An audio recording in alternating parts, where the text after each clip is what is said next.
Naging viral ako sa lugar namin dahil sa post ng aking AFAM. Dear Ate Ann, itago mo na lang ako sa pangalang Lenda. 32 years old, hindi ko na lang po sasabihin kung taga saan ako. Baka kasi may makakilala sa akin. Maaga akong naging byuda, hindi pa nga kami nag-aasawa ng matagal ng asawa ko. Pero kinuha na siya ng Diyos dahil sa malubhang sakit. Grabe ang hirap ng panahon na iyon. Para akong nawalan ng direksyon.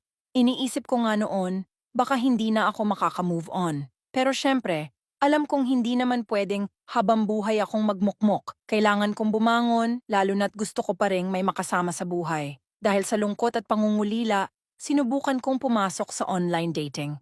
Nung una, parang ang saya kasi may mga bago akong nakikilala. Pero sa totoo lang, marami ding kabwisitan. Grabe Ate Ann, yung iba sobrang bastos. Ang daming nagchat-chat na ang hinahanap lang ay katawan wala ng respeto. Yung iba naman mga sobrang tanda na parang tatay ko na hindi ko alam kung iiyak ako o matatawa sa mga na-experience ko. Pero sa kabila ng mga failure na iyon, hindi ako sumuko.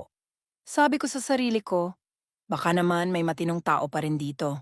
Isang araw, may nag-message sa akin na AFAM.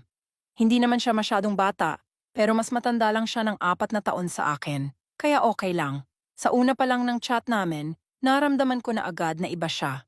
Hindi siya tulad ng iba na puro kalaswaan ang nasa isip. Seryoso siya. At naramdaman ko na interesado talaga siya sa akin, hindi lang sa katawan ko.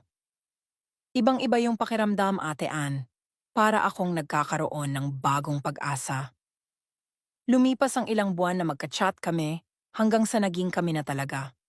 LDR kami, kaya ang bonding namin, video calls araw-araw. Hindi na bago sa amin na gumagawa ng milagro through call. Kasi nga pareho kaming nangangailangan ng intimacy. Naging komportable naman ako dahil naging routine na iyon sa amin. Alam mo yun, parang libangan na rin namin bilang mag-partner. Pero habang tumatagal, napagod na rin ako sa ganitong setup. Pakiramdam ko, hindi na ito sapat. Gusto ko siyang makita sa personal. Kaya kinausap ko siya, sabi ko, pumunta na siya dito sa Pilipinas para makasama na kami ng harapan. Sabi niya, oo daw, pupunta siya. Pero ilang beses din na-cancel ang mga plano niya. Sa una, inintindi ko. Alam ko naman kasi na mahirap ang biyahe, lalo na kapag may mga obligations siya sa trabaho at sa bansa niya. Pero habang tumatagal, pare-pareho na lang ang rason niya hanggang sa napuno na ako. Sa bawat rason at excuse niya, nagiging dahilan ito ng away namin. Alam mo yung feeling na pinaasa ka, tapos paulit-ulit na lang, parang nakakapagod na, lalo na kapag binibigay mo na lahat pero parang wala pa ring nangyayari. Isang gabi, dumating na ako sa punto na sinabi ko sa sarili ko, tama na, pagod na ako. Kaya kinausap ko siya at sinabing gusto ko na maghiwalay. Nung sinabi ko sa kanya, nagmakaawa siya. Sobrang lungkot niya, halos hindi na ako tinantanan ng mga mensahe niya.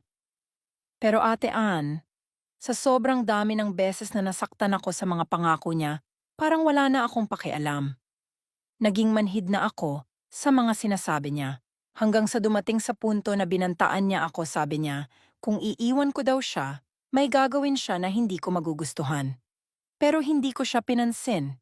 Kinabukasan, doon na nagsimula ang kalbaryo ng buhay ko. Pagising ko, nagulat ako kasi napuno ako ng notification.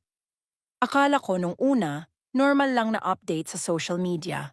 Pero nung binuksan ko, natulala ako sa nakita ko. Nag-post siya, Ate Ann.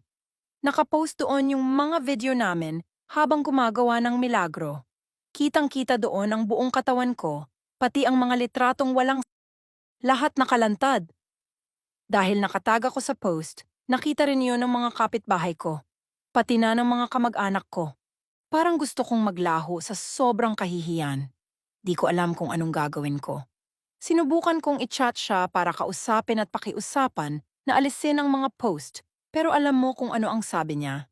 May part 2 pa daw iyon kung hindi ko siya babalikan. Grabe ang galit at takot ko, Ate Ann. Blinok ko na lang siya, pero alam ko kung saan man ako magpunta. Alam kong laman ako ng tsismis. Nasa bahay lang ako. Hindi na ako makalabas dahil lahat ng tao sa paligid ko alam na ang nangyari. Sobra na ang stress na nararamdaman ko. Minsan naiisip ko na kitilin na lang ang buhay ko para matapos na ang lahat ng kahihiyan. Sana, mabigyan mo ako ng payo, Ate Ann. Ano ba ang dapat kong gawin? Paano ko mababangon ulit ang sarili ko sa ganitong sitwasyon?